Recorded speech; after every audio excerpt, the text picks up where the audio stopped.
Before we begin, let's take a moment to put our hands together to worship the Exalted One, the Unparalleled One, the Tathagata, the Supreme Buddha, by chanting Namaskar 3 times altogether and with me. Namo tassa bhagavato arahato samma sambuddhassa.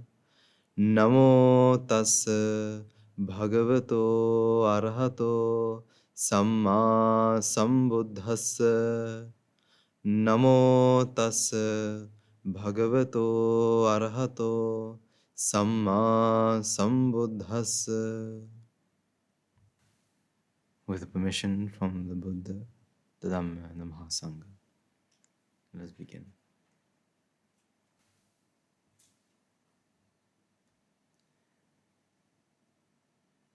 These days have been really hot, hasn't it?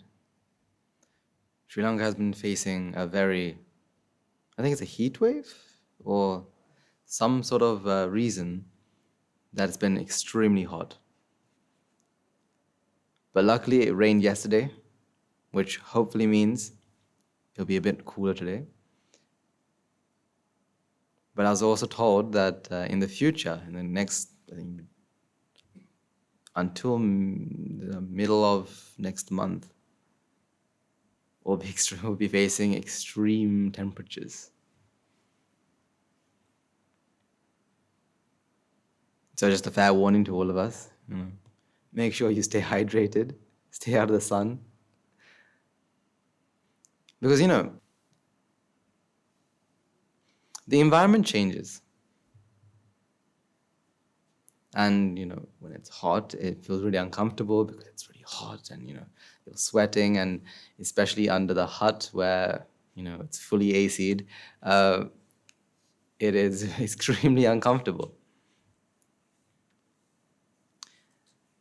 But just yesterday, I was going past one of our buildings, and one of our 18 buildings, and in front of, on the path, there was a potted plant. The leaves have completely, not even wilted, like burnt.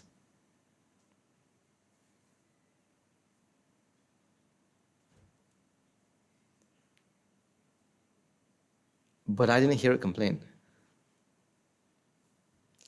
I didn't hear the potted plant complain. But the people inside the building, whole different story. Apparently we need more fans, it's too hot in here. Could we find a way to cool this whole thing down? But outside the potted plant, it used to be very green and lush and perfect.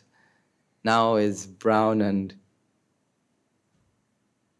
I think crumbly. I think if you touch the leaf, it'll start crumbling. But the potted plant doesn't complain. So yes, it is warm. It will be even warmer. But the feeling and the need to, the need to cool down is okay, because that's body.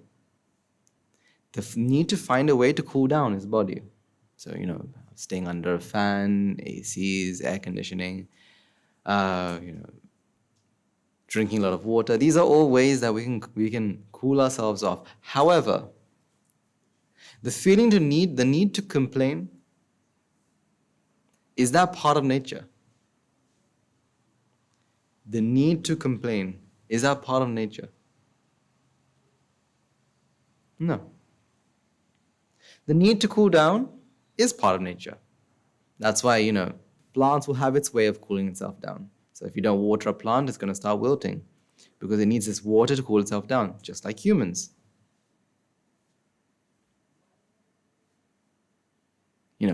Plants, nature finds its way to control or to keep it at its optimum temperature to the best it could, because that's part of nature. That's the part of the sustenance. The way, when we When we get too warm, we start to sweat. Now, I was talking with someone about this, and they were complaining about, being sweaty feels really uncomfortable. What would it be like not to sweat? And I gave the answer, well, you'll be 6 feet under.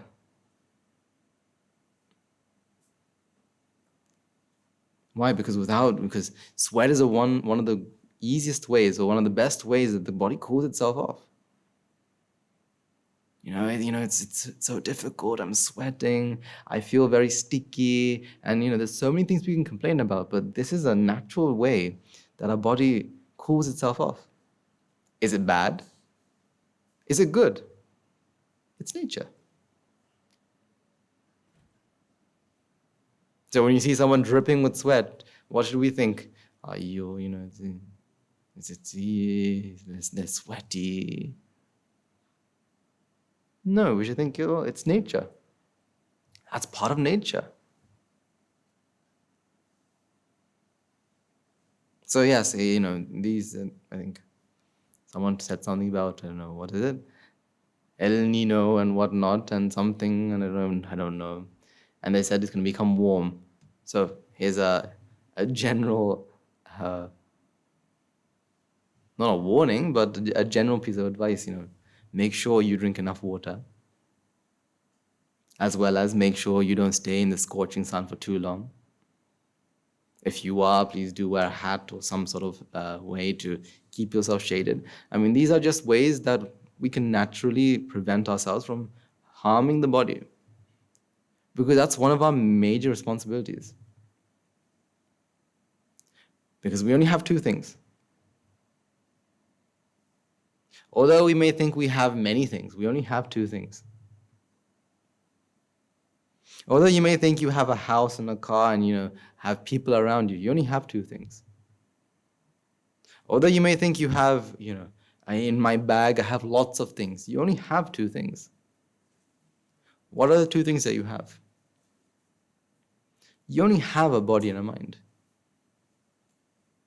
Although you may believe that, I live in a house and I've got all these things, the 3-bedroom house, got 3 bedrooms, 2 bathrooms, and a massive living room, and you can imagine that I have all these things. I live with a family, a husband, a wife, a brother, a sister, an uncle, an aunt, my grandparents, my nieces, my nephews, and my grandchildren, and X, Y, and Z. You can believe that, but all you have is two things, a body and a mind. I have a laptop, I have a phone, I have a tab, I have all these electronic devices to keep me entertained, but all you have is two things, a body and a mind. And that body and a mind are the two responsibilities that you have towards yourself, to keep them in the best condition possible. So you have responsibility towards your body. Yeah, that's why Guru Handru, will say about, eating healthily, not to overeat. As well as you have to take care of this body. I mean, the body is very fragile, extremely fragile. It will find many ways to get hurt. All it needs is a bundle of protein to go in the wrong place at the wrong time, and we call it what? We say what? The body's now what? Sick.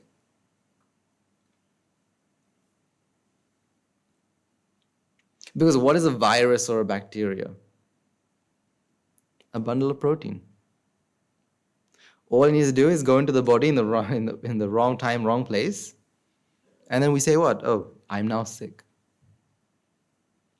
Just a very small amount of protein. The wrong protein at the wrong time, the wrong place will make us sick. I mean, sometimes it's very strange to see how a massive human can be affected by such a small thing. For example, I remember, and I know lots of people who have allergies. Some have extreme allergies to something like as small as nuts. For example, I remember a long time ago that there used to be, there was in the news a person who had opened a packet of nuts in an aeroplane. And a person at the very back had an allergic reaction just because a smaller bit had traveled through the air. A massive person affected by a small thing. Because your body is very fragile. Now, you can fall down, you can get cut, you can break a bone, and there's so many different sicknesses. But more importantly, there are many things that you can't control. That's why the body is very fragile.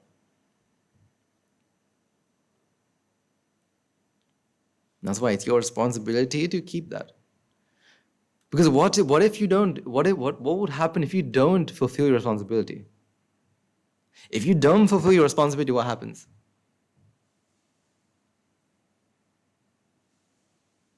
The body will break, and the mind will no longer be able to arise, and then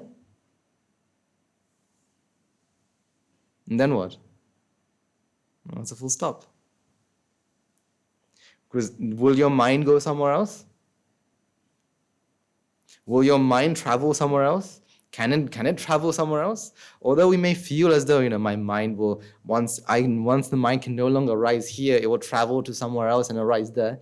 Well, it doesn't happen like that. Once the body is gone and the mind cannot arise, full stop.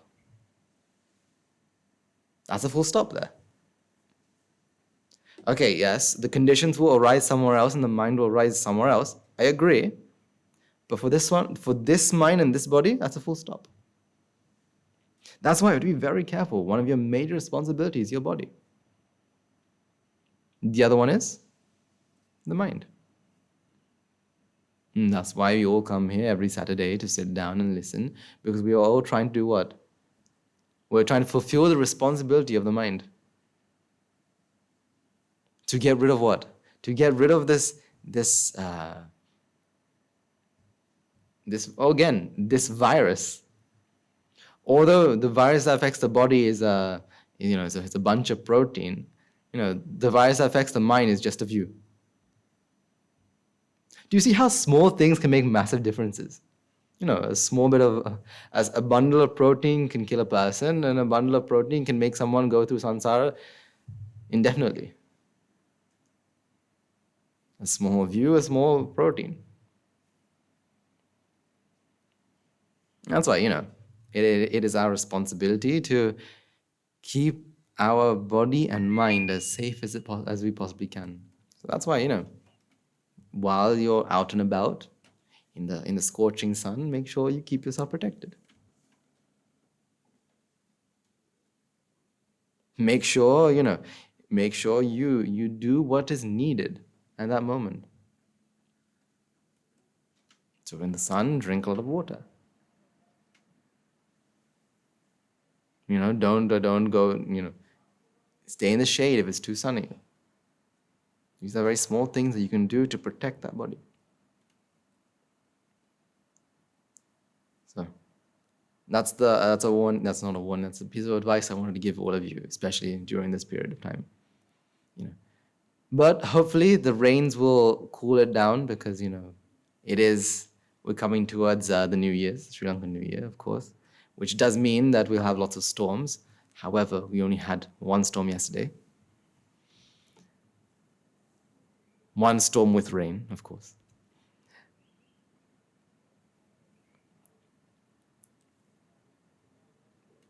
But, with the responsibility of the mind,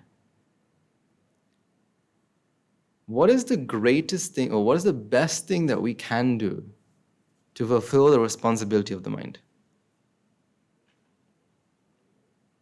What is the best thing you can do to fulfill the responsibility of the mind? I mean, yes, it is to get rid of ignorance. I mean, that's in a very broad sense. But ignorance cannot be removed like this, unfortunately. Ignorance isn't something that could be removed instantly. Instead, ignorance is something that is also what? Cause and effect.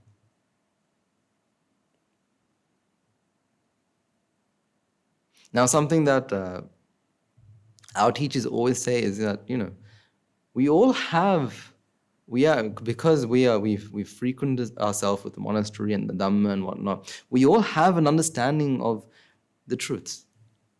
Anicca, dukkha, anatta. And especially as our Sila Shravikas, as Anagarika, Anagarikas, as our Siluvasis and whatnot, we all have this opportunity to listen and to even, join into these discussions so we can almost fill in any gaps in our knowledge. But the problem is, even though we have an understanding, even though some of you may have listened to as many sermons as there are hair on your head, not on mine, still, we find it very difficult to get rid of this virus. Why is that? Why is that? Although you understand the truths of anicca, dukkha, anatta, why have we not achieved, or why is ignorance still there? And the answer is very simple. Because, understanding the truths, the actual understanding of it isn't an issue. Because all you have to do is listen. Once you listen, and if you have the ability to put them all together, to think, to analyze, well, then you already have an understanding. Very easy. However, what is difficult is what? Putting that understanding into what? Practice. In other words, what's very difficult is being aware. Being aware. That is what's difficult. Because once you're aware, what happens? Once you become aware, now you're able to put whatever you've understood into practice.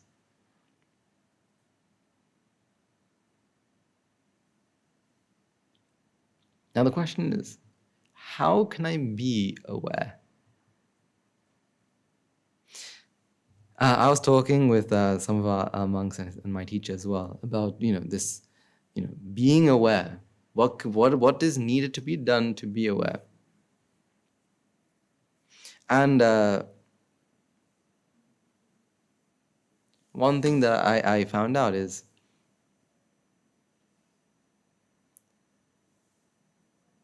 there are two things. Two very basic things that need to be done, or that you need to do to create this base of awareness. Just two things. And once these two things are done, you create the environment to be aware. So in other words, without doing these two things, awareness, the causes for awareness is what? Isn't there. Or isn't there isn't, the causes aren't there, therefore awareness cannot arise.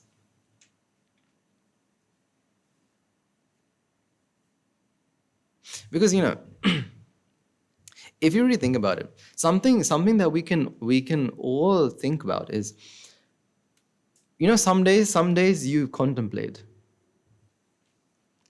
and you almost feel that it's satisfactory. I'm satisfied today. Today I was able to contemplate this much. I'm satisfied. Or other days you think, today I wasn't able to contemplate as much. I'm not satisfied. That feeling of satisfied and unsatisfied, that is what? That is actually ignorance. If you feel satisfied with the amount of contemplation or the amount of awareness you've had, that is what? That is actually part of ignorance. Because how can you be satisfied? The only way you can be satisfied is if you, number one, compare. I did this much contemplation yesterday. Today I did this much contemplation, more contemplation. Therefore, I feel satisfied. Or else you can say, yesterday I did this much. Today I only did small amount. Therefore, I am unsatisfied. Who did contemplation?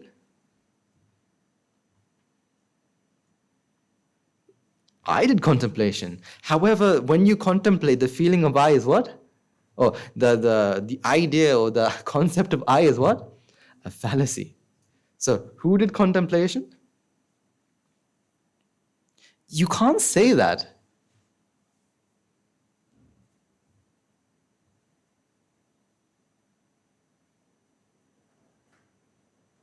Like in Sinhalese you say, catch එක අල්ලන්න. Catch එක අල්ලන්න. Now, trust me, when I got to hear it, I got very confused. Why? Because you hear the word catch, so, okay, අල්ලන්න. Okay. It's like saying catch. Catch? Why would you say it twice? It is the same thing. Same thing here. I mean, if you feel that I am contemplating, it's almost like saying two polar opposite things. I am contemplating. That can't be.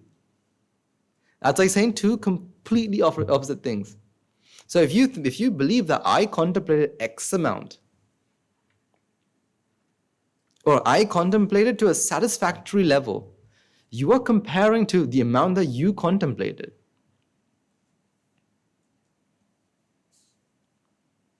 So the question is, can you be satisfied with contemplation? The amount that you contemplate. Should you be satisfied?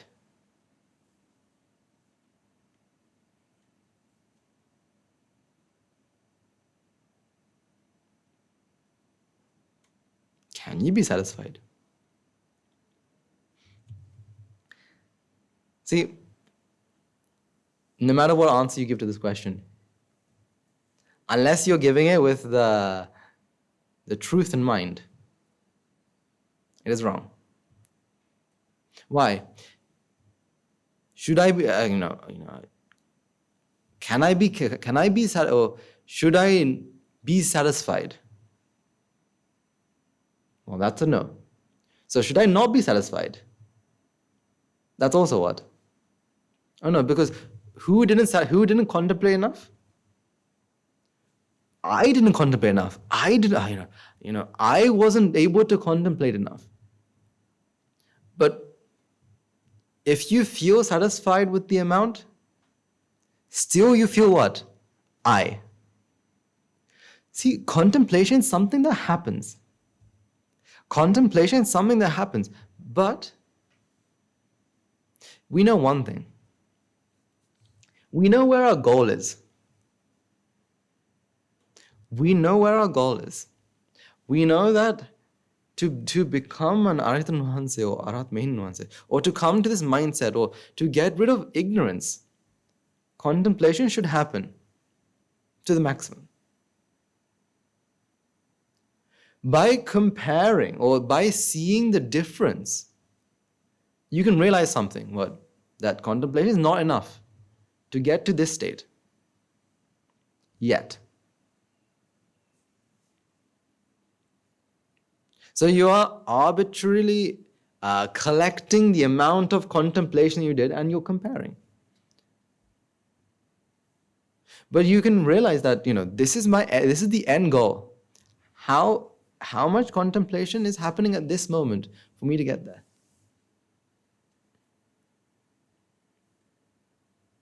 So, should you feel satisfied or should you not feel satisfied? You shouldn't feel a thing. You shouldn't feel satisfied or unsatisfied. You should realize is what? Contemplation happens according to the causes. On the base or on the foundation of awareness, contemplation happens.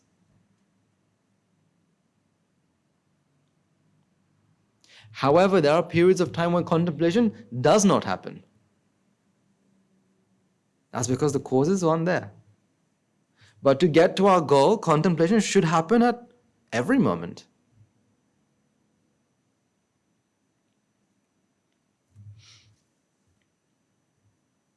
So that's the thing, if you ever feel satisfied, or if you ever feel, now this is why your teachers will always tell you, one thing that you should always be scared of is what? One thing that you should always be scared of is what? Praise.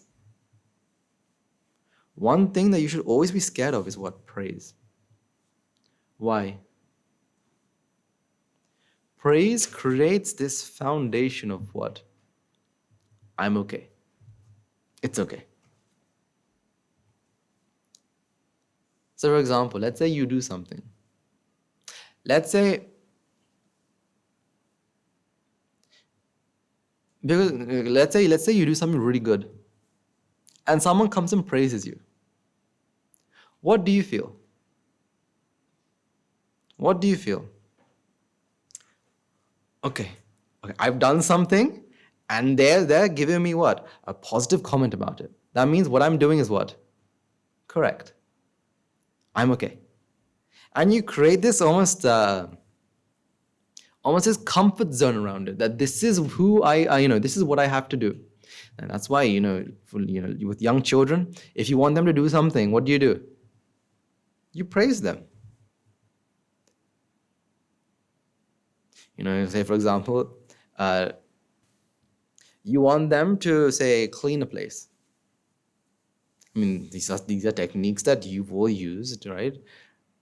If you want a person to clean a place, what you do is you go and you tell them, have you seen this? Look how clean it looks. It looks wonderful. And you start praising an area that is clean. So the child thinks what? If I want more praise, what should I do? Clean more. Because, we all feel very comfortable with praise because that's something that feeds what? Feeds this idea of I'm good. I'm okay. I'm happy here. This is what I enjoy. Like I say, good is the obstacle to what? Good is always the obstacle of great. So if you feel that your contemplation is satisfactory, that's something that puts you into this comfort zone, saying that, I'm okay. For example, there are many people who may believe that, coming to the monastery means what? I'm okay. If I come to the monastery, I'm okay. Job is done. Everything will happen after that. Then they believe what? No, not just coming. I have to become an anagarika. No, before that, becoming a sila huasi, then job is done. If I become a sila huasi, someday, Nibbāna will be there and, they'll take me to Nibbāna. So job is done, full stop, I'm finished. Some people think, becoming a sila shravika, anagarika, my job is done. If I become an anagarika, that's it, full stop. Nibbāna will happen, somehow, my teachers will drag me to that and put me there and I'll be okay. Because we're very happy to be in this idea that I'm okay. Everything is happening the way it's supposed to happen. I'm okay, full stop. This is the concept of okay. This is okay. This is satisfactory. This is what will happen. But praise is what brings you to that. So if you ever think that, my contemplation is satisfactory, that is what? Ignorance thinking what? It's all okay.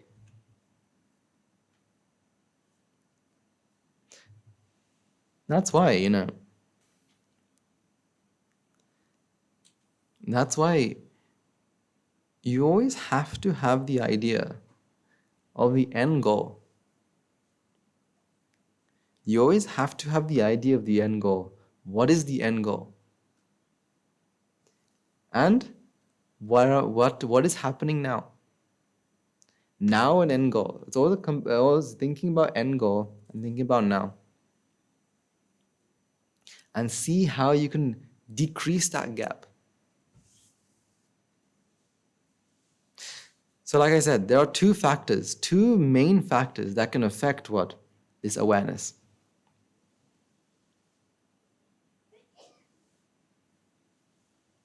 So if you were to ask yourself, why, to attain Nibbāna, what are the main things that you need? Dhamma, of course, yes. But most of you live and breathe in the monastery, so Dhamma is like in abundance. Like you turn left, you turn right, there's Dhamma somewhere there. But that's not only it. That's not it. There's some more. There's something else. There's more to this. If I ask you the other way, what stops you from attaining Nibbāna? Number one is what? What is one of the main factors that can stop a person from attaining Nibbāna? Number one. Yes, ignorance. And that ignorance had created what? Aryabhada. Aryabhada is one of the biggest things that stops a mind from progressing to attain Nibbāna. What's number two?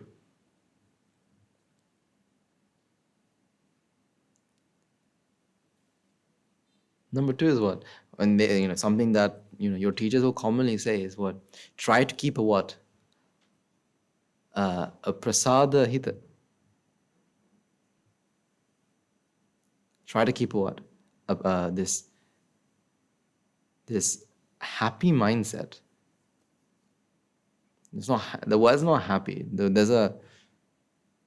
It's not being happy. It's the feeling of the mind bubbling with glee.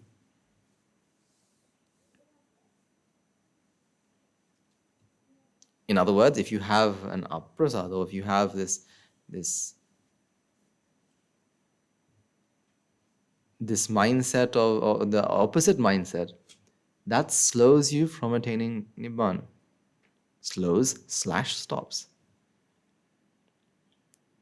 Because only with a prasada mind, a mind with prasada, are you able to put the Dhamma inside and practice. In other words, progress on the path. Now, to be able, we're now putting lots of concepts together here.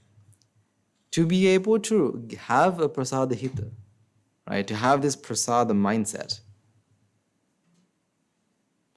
what do you need to give? If you want to receive something, if you want to receive this prasada mindset, what do you have to give? A prasada mindset. Another way of saying giving a prasada mindset is what? In Pali you say anumodana. What anumodana?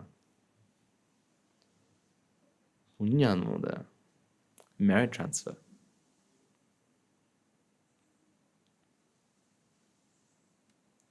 Because you're giving the environment for other minds to rejoice in the merits that has been done.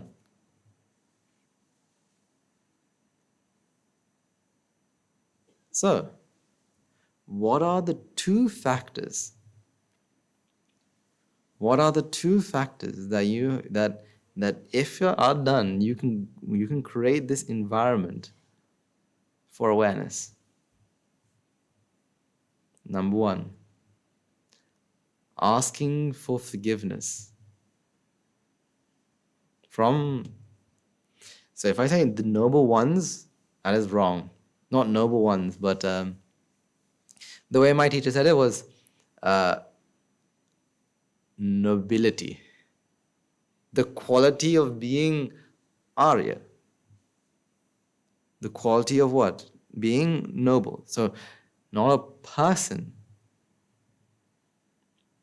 Because this is one of the things that hinder the path. So if I asked you right now, why aren't you an Arhat Nuanse or Arhat Bihin Nuanse? It's because of what? Someday in the past, what? I must have done something to an Aryan, therefore, that's happened.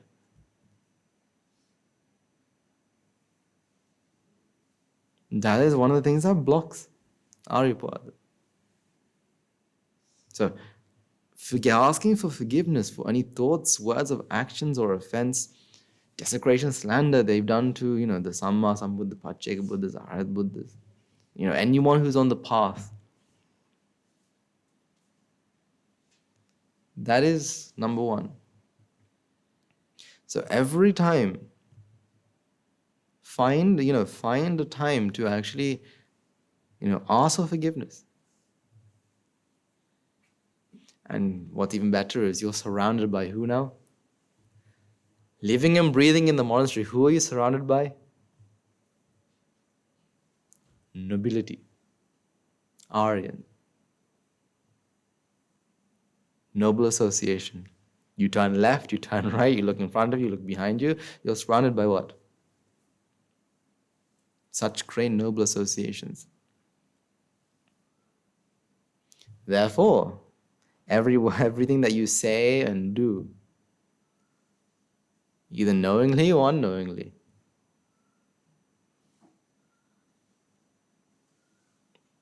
ask for forgiveness. That's why, this is why the Buddha Sasana is both a very good thing but a very dangerous thing as well. It's good because, we all get together and we help one another. It's very dangerous because what? We all get together and you're surrounded by great people. Therefore, a thought, a word, or an action can hurt. You may not think of doing it, but it may happen. So ask for forgiveness. Number one. Number two, merit transfer. That's not just saying to transfer it to the devas and brahmas, the spirits and demons and your past relatives, ancestors. No, but with the people around you as well. So doing the merit transfer to the people, the unseen is one, but doing to the seen, it's another. Because merit transfer doesn't mean, merit transfer isn't about my merits. Today I did this, I did that, and therefore, rejoice in all that because, this is all the things that I've done. That's not what a merit transfer is. What is a merit transfer? A merit transfer is when you do what? What do you do? What do you do? When you don't do anything here. Where the idea of what merit has been done is shared with another mind. So does it have to be something that you did?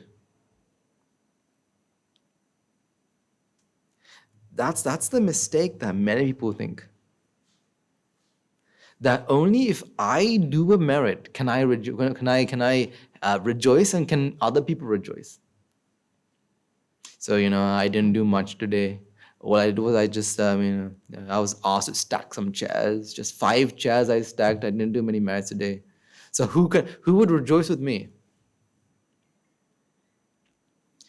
If you think only about what you did, you are taking the merits that have happened and taking almost like a drop of it. Merit transfer, or the rejoicing in merits is the rejoicing in what? Merits. Of whose? Not whose, of merits. That's why Guru Handru and all of our teachers will always find time to show you of all the merits that's happened. Why? So you can rejoice. So you can rejoice. It doesn't have to be what? You may not. So for example, you get to hear that, let's take a good example.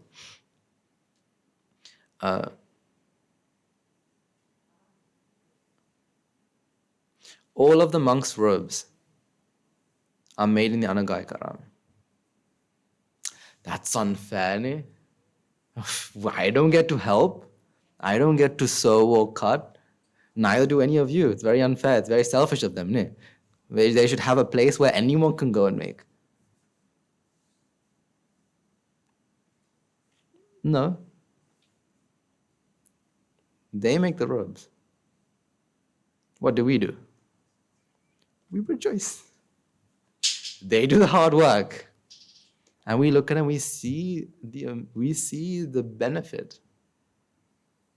And we rejoice.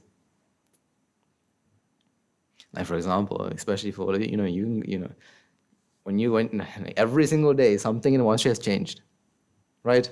And every single day, you go somewhere and you come back and you see something in monastery has changed. You may not have done anything,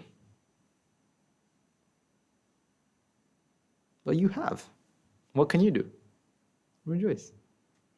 And for example, let's say you get to see one day in the new Dhamma hall, they put a new column.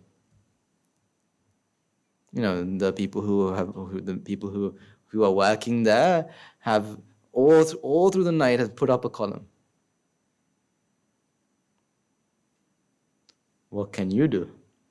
Walk past the column and say, wow. Sadhu, sadhu.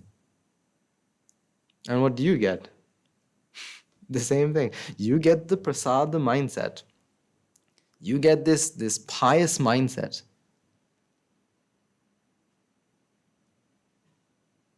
And you didn't even need to lift up a finger. And not only that, you can even do better.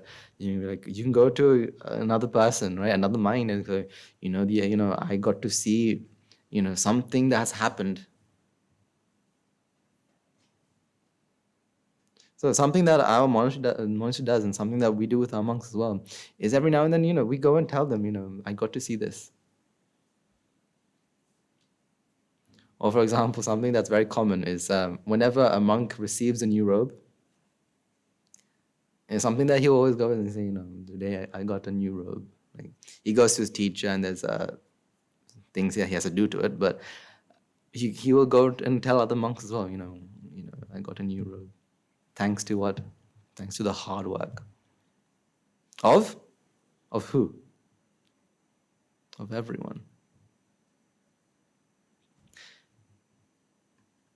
See, now that mindset is given as well. You give this prasad mindset. You give this pious mindset. Therefore, you give, you get. Now you're creating the environment. You see, if you ever think that, I have to contemplate, I have to practice the path, I have to do this, I have to do that, well, I will have to do a lot of things. But I isn't part of the equation. See, this is when you have to remove this concept of I out of this.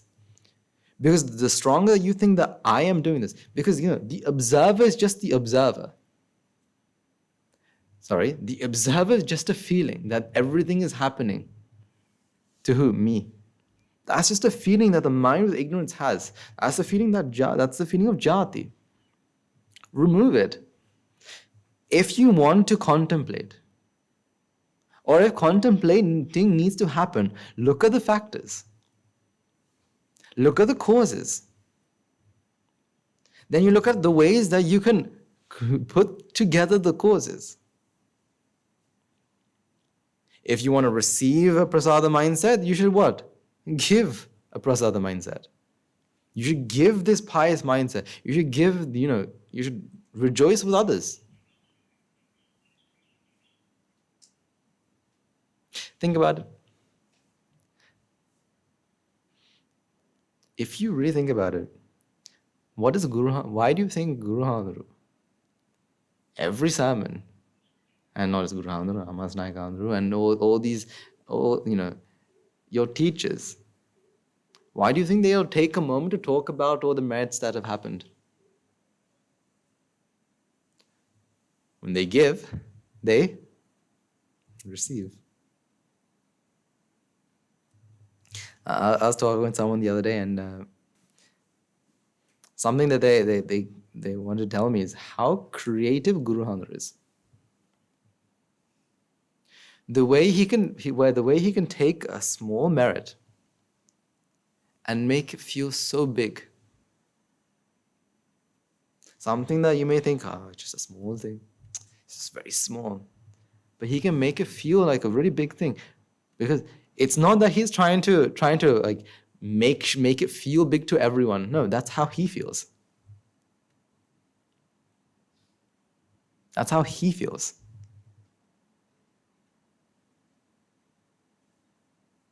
Therefore, his prasada mindset is always there. So that's the thing, right? The two things that must be there is asking for forgiveness and merit transfer. Or the rejoicing of merits, not the merit transfer, the rejoicing of merits. Without these two factors, the basement or the foundation of awareness is not there.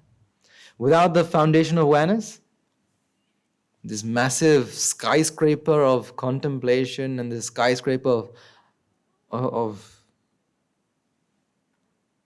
this massive skyscraper of your journey will not be there. So if you want to be more aware, these are two things you can do. Two very basic things, something that you can do daily. If not, you can do it. The more you do it, the more you shall receive. Because you will always reap what you sow. The more you do it, the more you receive.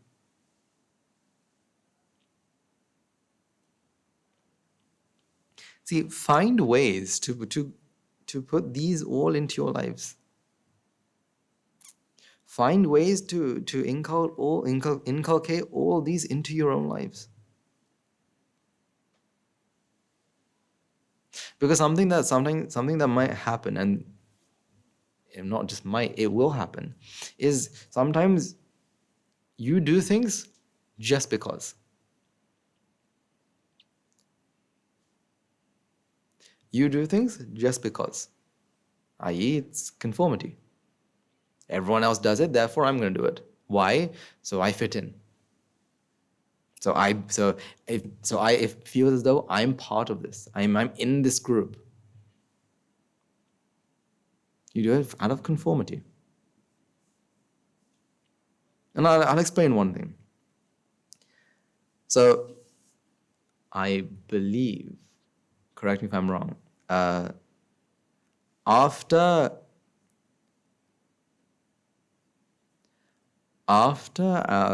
everyone serves their alms, on normal days, non-Dakiniya days, but on normal days, after everyone serves their alms, the monks, anagarikas, and I also believe Siddhashravikas and Shravakas will go in front of the Buddha statue and place their plate.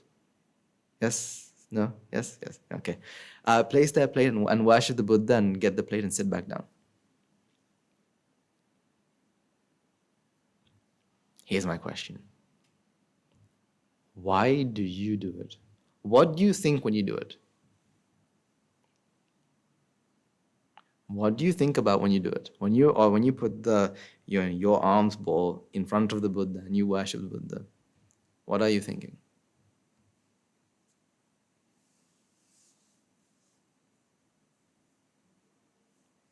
Because sometimes what can happen is it's just something that is there, it's just a display. It's just part of our normal routine. So every time we go in line and we put it in front of the statue, we worship, we sit back down, and we wait for the pratyaksha so we can finally start eating.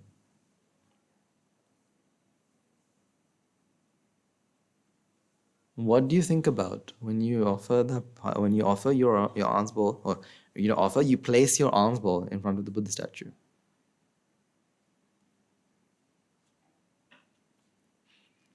See, if you already think about something, great.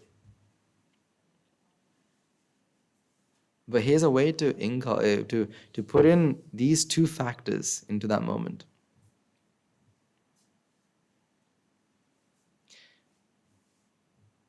See, when you go in front of the Buddha and you offer this, you place your alms bowl, that is a very good time to think about, or to ask for forgiveness as well. You offer it to the statue, you place in front of the statue, and you can think that, throughout my day, I've tried to, contemplation has happened here and there. But there will be points of time where I wasn't able to contemplate. Contemplation wasn't able to happen. And therefore, I may have what? Hurt, physically, mentally, someone around me. So so I would like to seek for forgiveness for any thoughts, words, or actions that I've done. Now, yes, you don't have a lot of time. While, to worship, you don't have a lot of time. However, this is something that you can think about before. As you're walking towards the statue, that's something you can think about. You put it in front of the Buddha, and you can think about this and worship. Seeking for forgiveness. Now that is something that's something that you've now put inside your timetable. So something that that you can do every single day. As well as before you go to bed. Ask for forgiveness. Transfer the merits. Whenever you meet someone, see if you can create a prasada mindset. Or try your very best not to break a mindset. These are small things that has to come together for what? Contemplation to happen. Because by creating this environment, being aware will happen. Being aware will happen, therefore contemplation will happen. And by contemplation happening, ignorance will start to go, and you will become what? An ignorantless mind. See, always try to find ways to put these small things into your lives. Understand how you have to place all these. Understand how you can use the teachings that you receive and put them into your life. Something that your teachers will always say is that, there is enough Dhamma. Something that Guru Hamdra always says is, right now there's enough Dhamma for you all to become Arahants and more. Because he's already preached what? Anicca Dukkha Anatta. But, thanks to his amazing compassion, what is his wisdom? Every single week he finds a way to what? Say the same thing in a different way.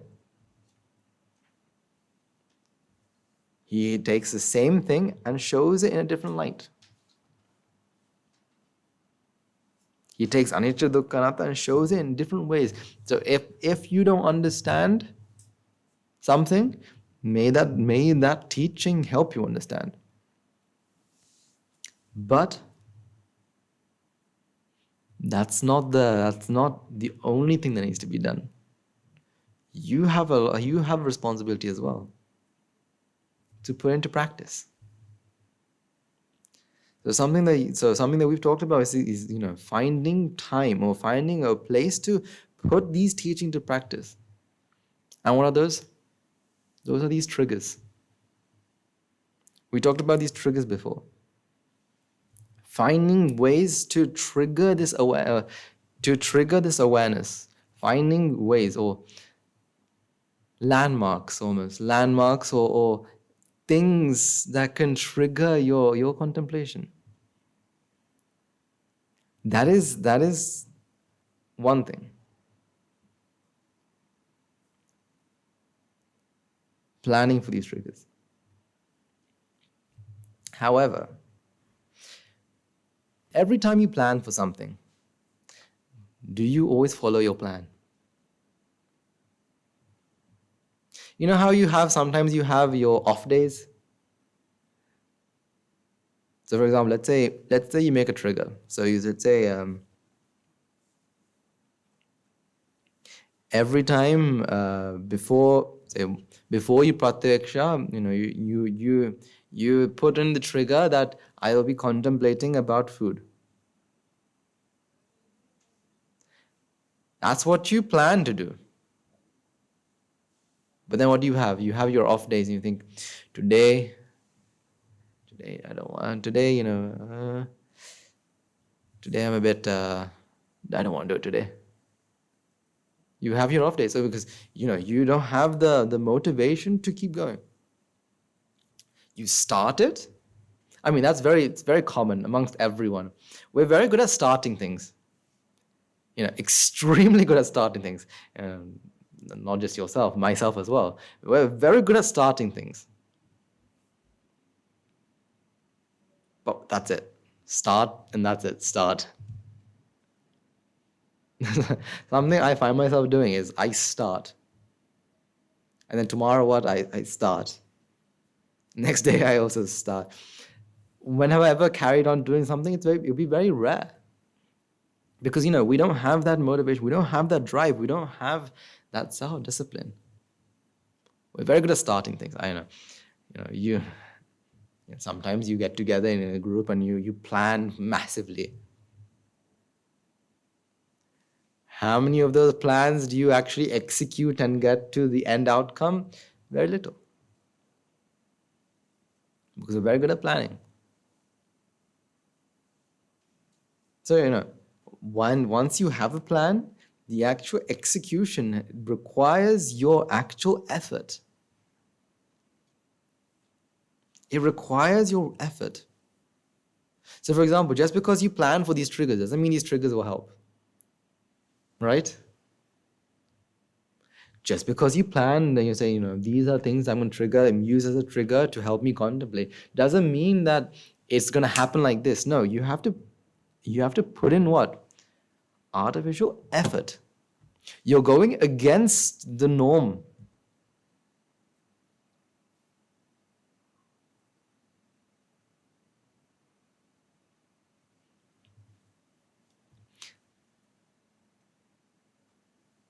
No matter how hard you try, going upstream is what? Incredibly difficult. I remember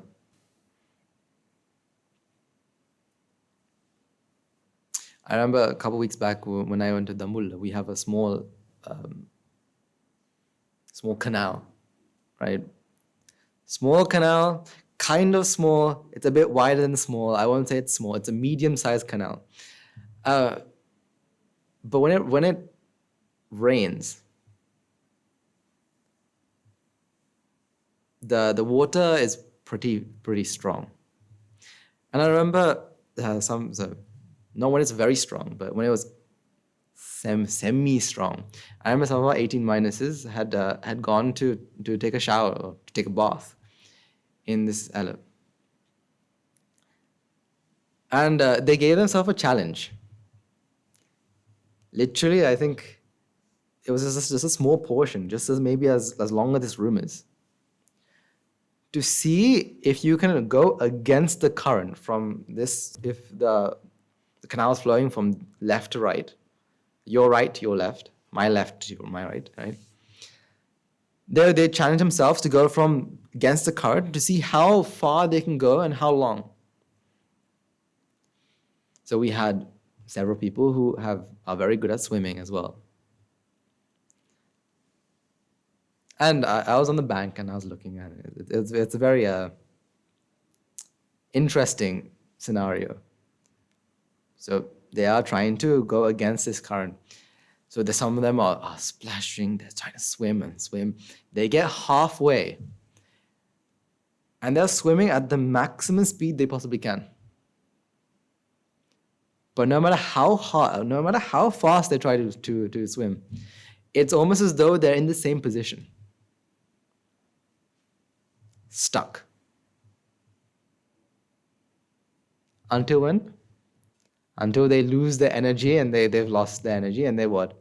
Flow back to where they started.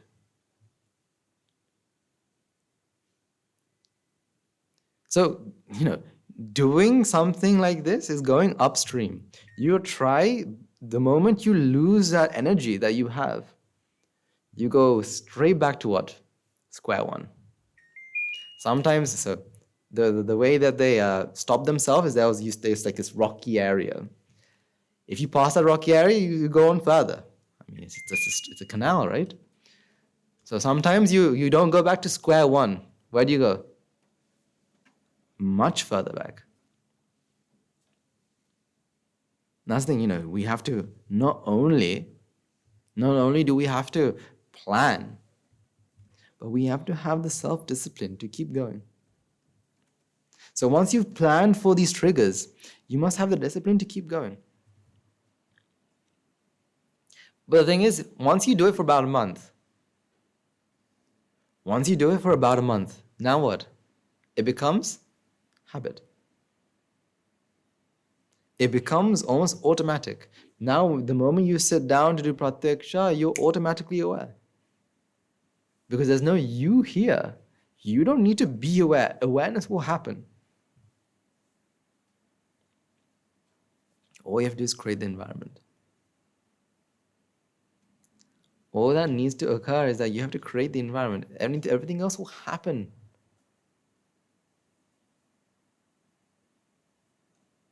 Everything else will happen.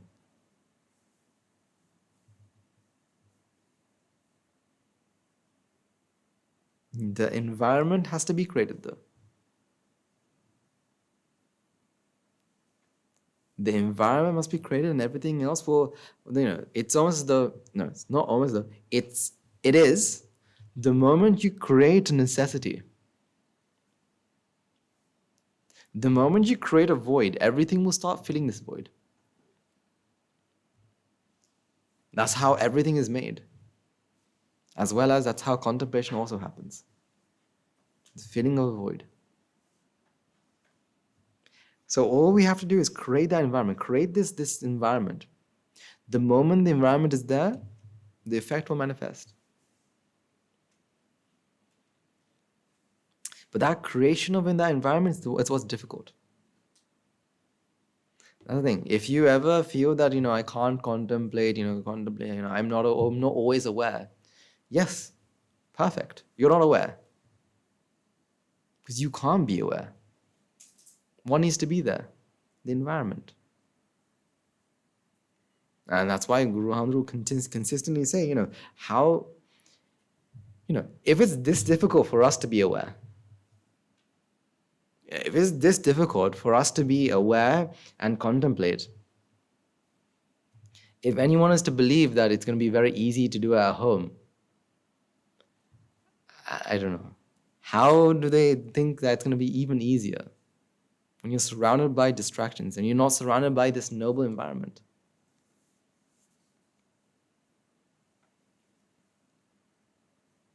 That's why the ball is in your court.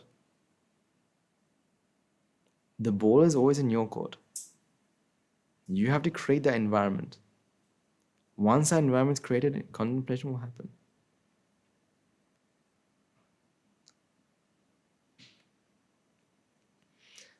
So, something else that I want to bring your attention to, and this is something that I want to carry on for something that we talked about last time. So last time we talked about this idea of imagination, how everything is part of our imagination. Now,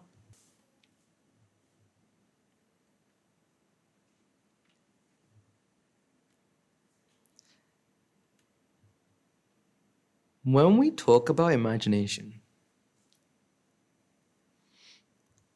or more importantly, when we talk about this idea of jati,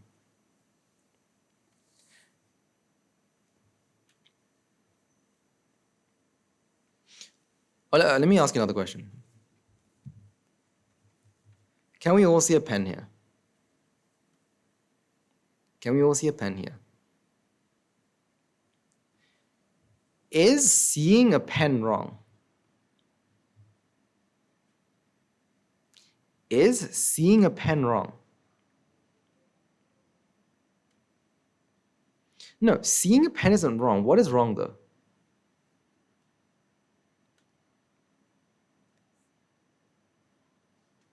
Is seeing a pen wrong? Then what is wrong?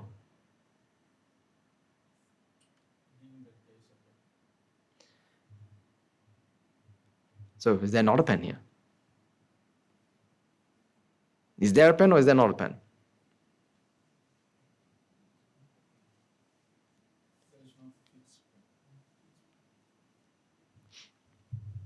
So, because this is the thing, this is something that's very subtle, and I want to see if I can explain this so you understand this, right? Pen isn't the issue, or the idea, the concept of a pen isn't the issue, because that's actually what? Vijnana, the perception. Because a lot of people say, well, there is a pen, but there is not a pen. There is no pen. Well, no, because they'll say that, well, there is no pen because what there actually is what? Color, shape, and whatnot. However, the perception of a pen isn't wrong. Perception isn't wrong. You perceiving this pen, or the perceiving of a pen isn't wrong. What is wrong? There are two things that can be wrong. Number one is what? Perceiving a pen, right? Perceiving a pen, and so what's wrong is perceiving a pen is not wrong, but seeing a pen, seeing a fixed object, or seeing an object, a thing, and the observer. Because although there's, the perception of a pen is happening, you also feel what?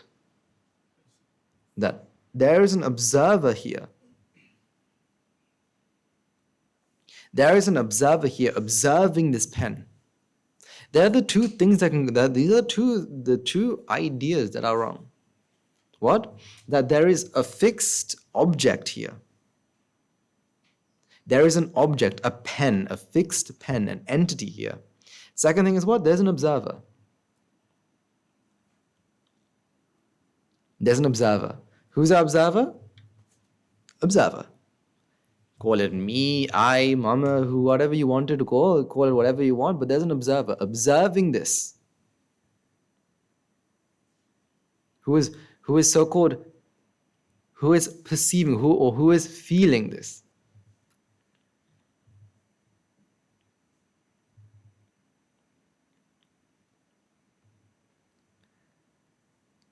So the perceiving of the pen isn't wrong. So for example,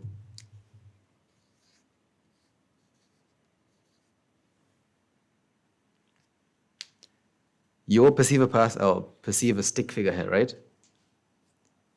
That isn't wrong. What is wrong though is if your mind with ignorance feels what? There is a fixed entity or a fixed object on the board.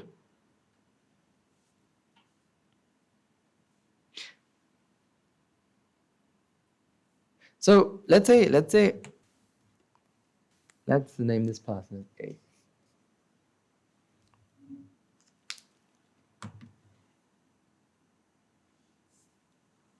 Can you all perceive person A? Or is Jati perceiving this to be A? Is Jati perceiving this person to be A? So for example, let's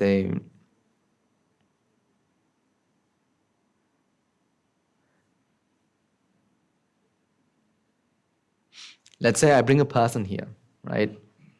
Let's say I bring I don't know, a random person. Let's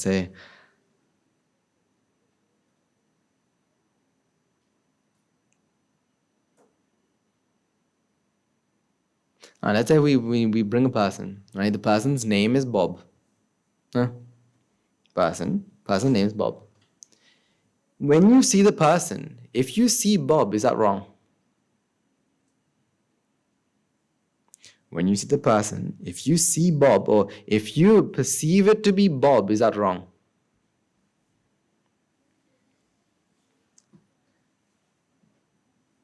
Perceiving a person or perceiving, say, the person with a name isn't wrong. Because if that is wrong, then how are you supposed to live in this world? If you can't perceive people, perceive people, then what is wrong? Is if you believe, if your mind feels what? If ignorance and attachment is there, the mind feels what? Jati says what? There is a fixed person. There is a person, not a manifestation. There is a person named Bob here.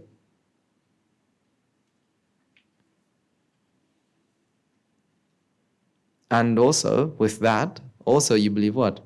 That I am seeing this.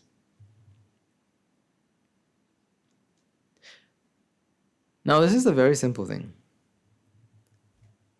Let's say you do feel an entity here.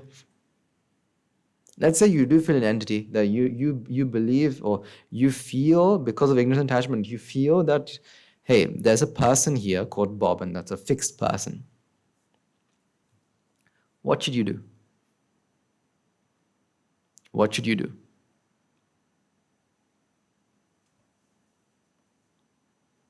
Very simple. All you have to do, because there's nothing that you have to do. There's nothing that you can do. If you see a fixed person, all you have to do is what? Understand what? That feeling fixed is what? Jati. That comes from ignorance and attachment. That's it. Because the moment you see that this jati is made from ignorance and attachment, what happens is what? What is avidya? What is ignorance? The not seeing of what? The not seeing of what? The not understanding that there is what? It's a manifestation. But once you realize this is jati, and you realize this is a manifestation, what happens to ignorance? Ignorance cannot be there. Because all we have to do is to be aware. All we have to do is to see, not to change what we perceive. That's the thing. It's not that we have to change what we perceive.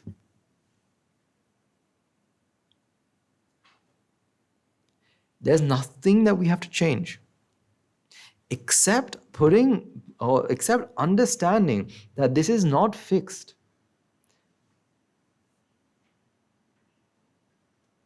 That what is perceived is what? Anicca. So it's like this, right? So this is a question that someone had asked, and I wanted to answer this question as well.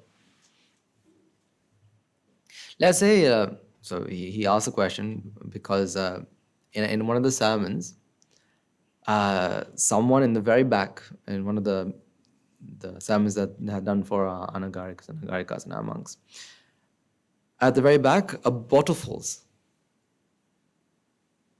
And when he hears the bottle falling, what does he do? He turns around to see what it was. And then he comes and asks me, if I hear a sound, should I look at it or should I not look?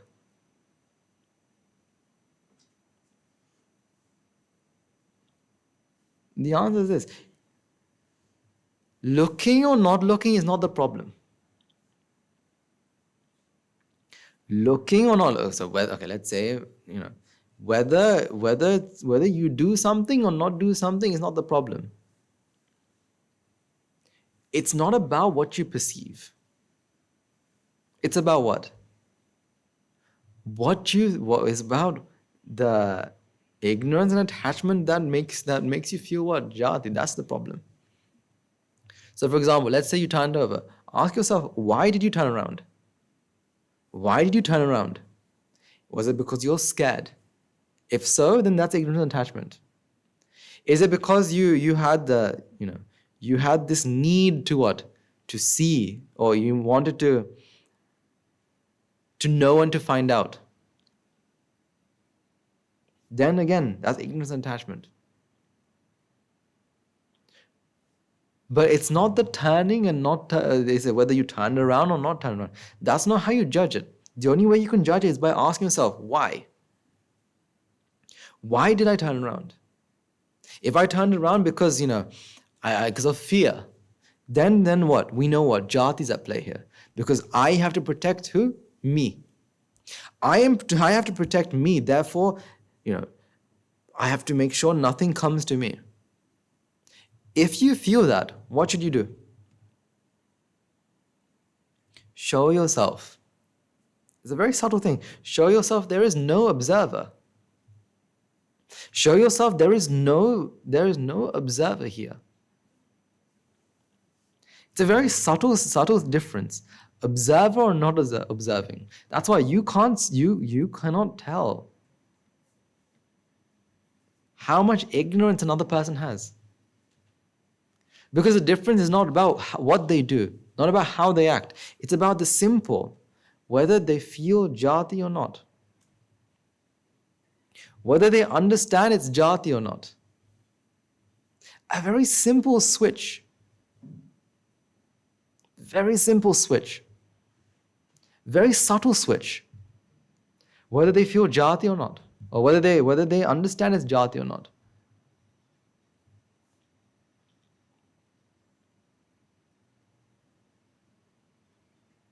So the thing is, what we have to do is we have to understand and put this understanding into every situation that we face, or every situation that is faced at every moment.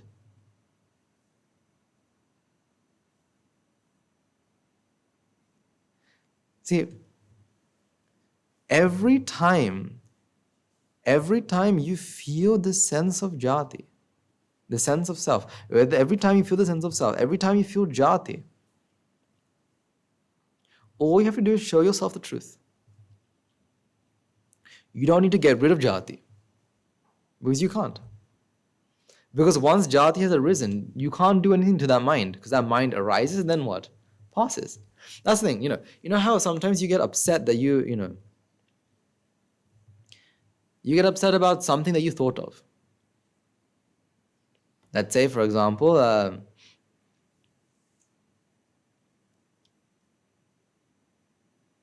Let's say you had a sudden thought of, this person's very annoying. I want to slap that person. I had such a thought. I can't have such a thought because why? I am someone who practiced the path and whatnot. No. The thought arose, thought passes. All you have to do is what? See it with the lens of the Dhamma. See it as anicca, dukkha, anatta. Because the observer isn't there. You aren't someone who thought. So thinking had happened. So why should you be upset? Exactly. You can only be upset if what? Jati is at play. Only if jati is at play can you be upset. Can you think that, I can't think like that, that's such a wrong thing. And you go to your teacher and you say, oh, teacher, I'm such a horrible person. Just yesterday I thought about, I had this sort of thought. No, that thought happened. Okay, full stop. It arose, it passed away, full stop. All you can do is understand that that thought arose thanks to what? Jati. The moment you understand it's jati, ignorance can no longer, you are removing the stage for ignorance.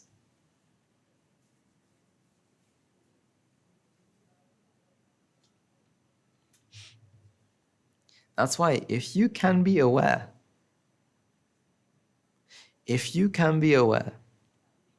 and if you can practice this all of the time, that's why the Buddha guarantees within 7 days, at the end of 7 days, anagami and arhat. Because you're not giving the environment for what? Jati.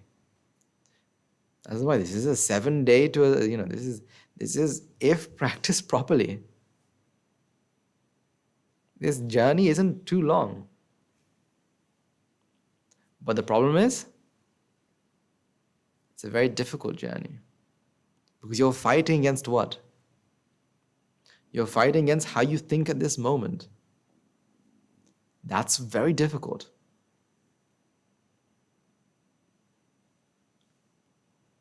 That's the thing, if you can be aware for just 7 days, if you don't give the environment for ignorance to arise or for jati to arise, the journey's over. But to be aware all the time, that's difficult. To put it into practice all the time, that's difficult.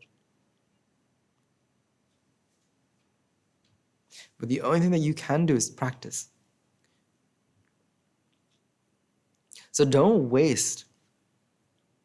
Don't procrastinate. You make a plan and the next thing you do is after you make a plan, you procrastinate. When should I start it? Should I start it? How can I start it? I did it yesterday. Should I do it today? We're very good at it. In Pali, the procrastination is like poison. And in Pali, procrastination is called what? Pramada.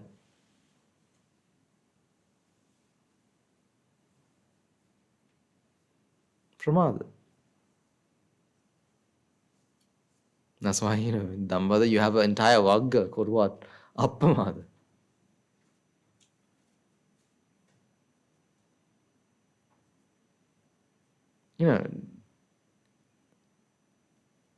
The thing is, this is a journey that only you can take. Although you may think that, I'm okay, I'm now an anagarika, I'm a Sita Shravika, I'm a monk now, and therefore everything is done. Somehow my teachers will bring me to Nibbāna, I'm okay now. The thing is, this journey is a self-walked journey. Self-walked meaning not self-walked, was in like this sense, not that self, but can only be done by that mind. With this mind here. If not,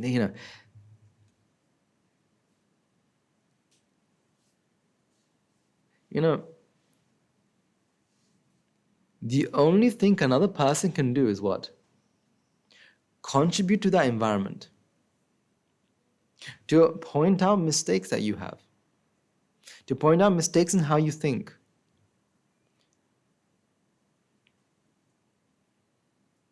Now, just because this journey is only you can travel, only you can go on this journey, doesn't mean that you don't need anyone.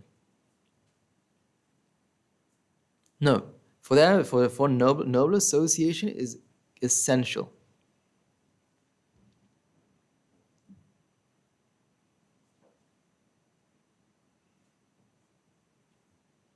Because noble association is essential because you can't see your own mistakes. For example, I remember back something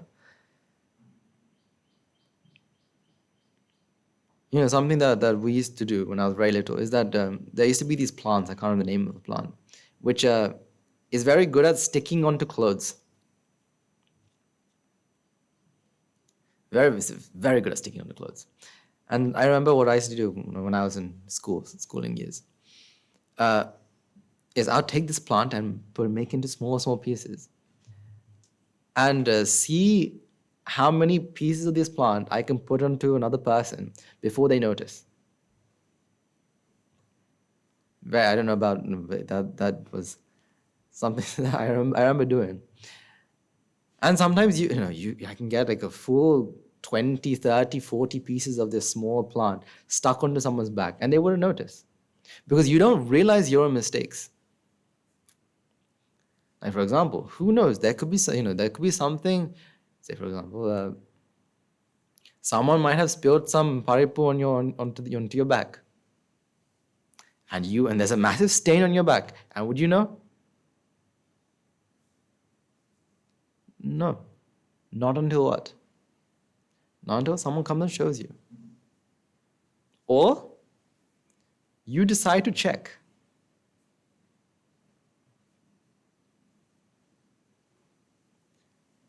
However, you deciding to check is very difficult because why? In your mind, who's the most perfect person? Who's the most perfect person? Who's the best person in this world? Me. Who has the least mistakes in this world? Me. I am perfect. The Buddha is also perfect, but I am second perfect. I don't make mistakes. If I make a mistake, I already have an excuse for that. So you checking for your own mistakes is very difficult. That's why, you tell me, isn't it easier to find, to look at mistakes of other people than the mistakes of yourself? Isn't it very easy, you look around and you see lots of mistakes. Can you see your own mistakes? No. That's why noble association is essential. That's why if you don't receive criticism from the people around you, if people don't show you mistakes, well, then there's a problem there. If someone else doesn't show you mistakes, there's a problem there. Just imagine someone's scared. Someone's scared to come and tell you your mistakes. Not because you get angry or whatnot, but they're scared if I tell you your mistake, who knows, that person I might ruin the prasada mindset. If someone's scared, then actually that should be a concern. That should be a concern.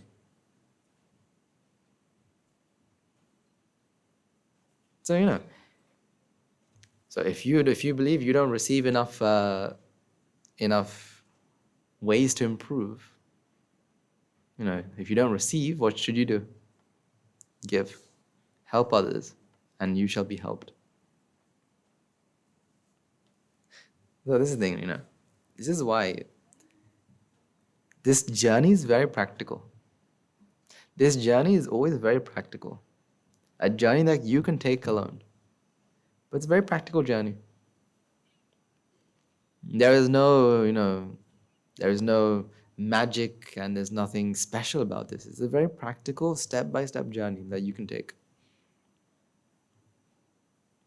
All you have to do is what? Start. All you have to do is what? Continue. All you have to do is what? Practice. So, make triggers. Make triggers. And follow through. Make triggers and follow through. That's it. Take all these things, these advices take the advice that your teachers give you and put into practice.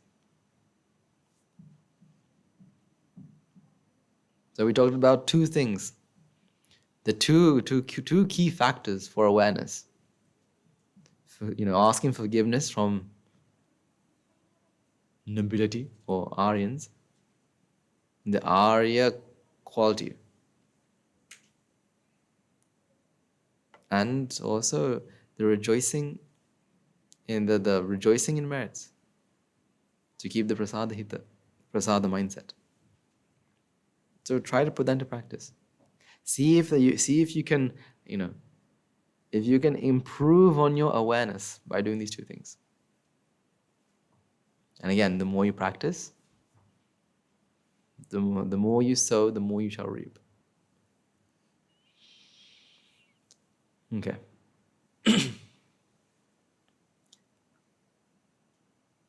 Do we have any messages before we conclude?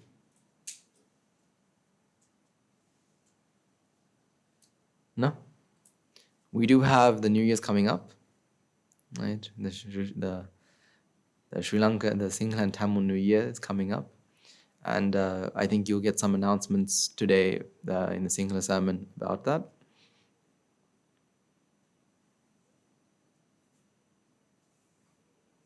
As well as tomorrow we have tomorrow, right? Yes, should be tomorrow. Tomorrow we have the opening of the Buddhaput Mahapaya seminar. I think that's also a very beautiful concept, I think. Because a lot of people think that, as a monk, a lot of people at least say that, you don't take care of your mother and father, you're now practicing the path. What are they going to do about them? So what has the Monastery done? We've created a place for what? The mothers and fathers.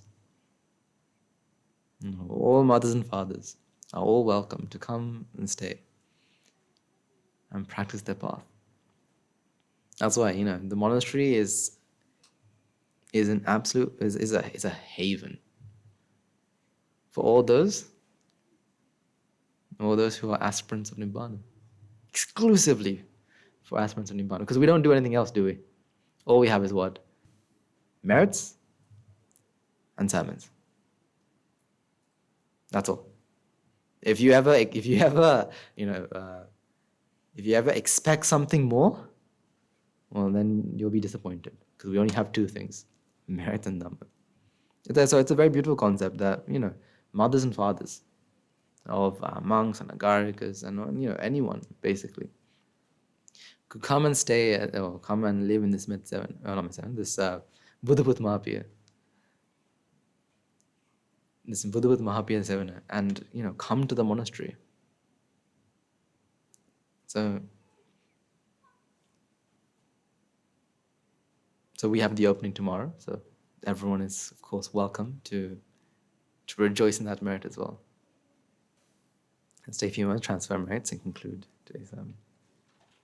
Let's take a moment to transfer all the merits we required by making offerings to the infinite virtues of the Noble Triple Gem, chanting Pirit, listening Dharma, and engaging in various meritorious deeds today. So first and foremost, let's remind ourselves how incredibly fortunate we are to be in receipt of Lord Buddha's teachings.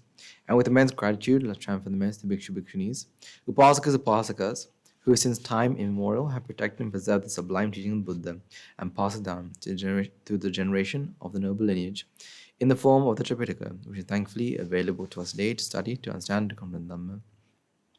Let's also transfer merits to be required to all the members of the Mahasangha present throughout the world, including all chief leaders of all chapters, who have dedicated their lives to the noble path and committed themselves to the betterment of all sentient beings. Let's not forget, among them will be the monks and nuns, residing in local temples and nunneries, who have always been by your side, to thick and thin, come and shine.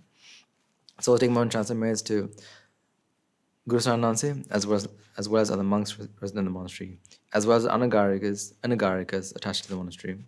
It's also taken on transfer merits to an express of gratitude to those who made great efforts to spread the teaching of the Buddha, be there by transliterating sermons, sharing them out with others, inviting others to join them. May the path merits, if any have been born in the wealth of plains, may they redeem themselves and be born in the bliss of plain. May by the power of the merits, may they abstain from meritorious deeds, fulfill the meritorious deeds, fulfill the noble eightfold path, and attain supreme bliss of Nibbāna. Sadhu, sadhu, sadhu. There's also taken on transfer merits that we acquire to our devotees, friends of the monastery, who for sake of merits continue to sustain the Mahasangha. This includes every one of you who have contributed to the construction of the monastery. There are those of you who provide the Mahasangha with shelter, alms, robes, medicines, as well as those who pass the no hugs and no well wishes. May the power of the merits, may they abstain from the meritorious deeds. Fulfill the meritorious deeds, fulfill the noble eightfold path, and attain supreme bliss of Nibbāna. Sadhu, sadhu, sadhu. There's also taken transfer merits to our mothers, fathers, husbands, wives, brothers, sisters, sons, daughters, grandparents, uncles, aunts, cousins, nephews, and nieces, our elders, friends and acquaintances, employees, and to all those who have helped us, supported us, assisted us in a shape or form. By the power of the merits, may they be healed in physical and mental ailments, may they overcome any obstacles in their spiritual progress, may they abstain from meritorious deeds. Fulfill the meritorious deeds, fulfill the noble eightfold path, and attain supreme bliss of Nibbāna. Sadhu, sadhu, sadhu. There's also taken one transfer merits to devas, brahmins, spirits, demons, primarily the Sakadevas, numerous gods and deities who are committed to protect and fulfill the Sasana. There's also taken one transfer merits to our garden deities who keep a watchful eye over us and keep out of harm's way. May the power of the merits, may they prosper in divine power and wisdom, may they abstain from meritorious deeds. Fulfill the meritorious deed, fulfill the noble eightfold path, and attain supreme bliss in Nibbāna. Sadhu, sadhu, sadhu. There's also taken one transfer merits to our ancestors who have predeceased us, to all that have been friends of to us in this even long journey to Sansara, who have helped us in any way they could. The same one transfer merits to them. There's also taken one transfer merits to all the members of the armed forces, as well as the police force, who have sacrificed their lives to protect the peace and harmony of our nation. May all those lost life in the world, with the friend of foe, rejoice in the merits required today. There's also taken one transfer merits to all the lost lives due to calamities such as tsunamis, earthquakes, landslides, and pandemics. Reminding ourselves among them will be those who have been friends and family to us in this infinitely long journey in Sansara. May the power of the merits, if any of them have been born in the wealth plains, may they redeem themselves and be born in the bliss of plain. May by the power of the merits, may they abstain from the meritorious deeds. Fulfill the meritorious deeds, fulfill the noble eightfold path, and attain supreme bliss in Nibbāna. Sadhu, sadhu, sadhu. And finally, let's all resolve, may the power and the blessing of all the merits acquired throughout the day, we be and witness the event of many hundreds of thousands of Arhat nuances in this blessed land. And finally, may the power of all the merits acquired throughout the day, may you and I and everyone who made this program a success become an Arhat Nuanse or an Arhat Nuanse in this very life, in the era of the Gautama Supreme Buddha itself. Sadhu, sadhu, sadhu. May the blessings of the Noble Chupa be with you all. The members of the Mahasangha will now transfer their blessings to you. Raga ginnen midetva, dvesha ginnen midetva, moha ginnen midetva, Nibbāna parama sukhayin, sukhita taravetva. Nibbāna parama sukhayin, sukhita taravetva. Mamada siyalu loka, siyalu satvayo.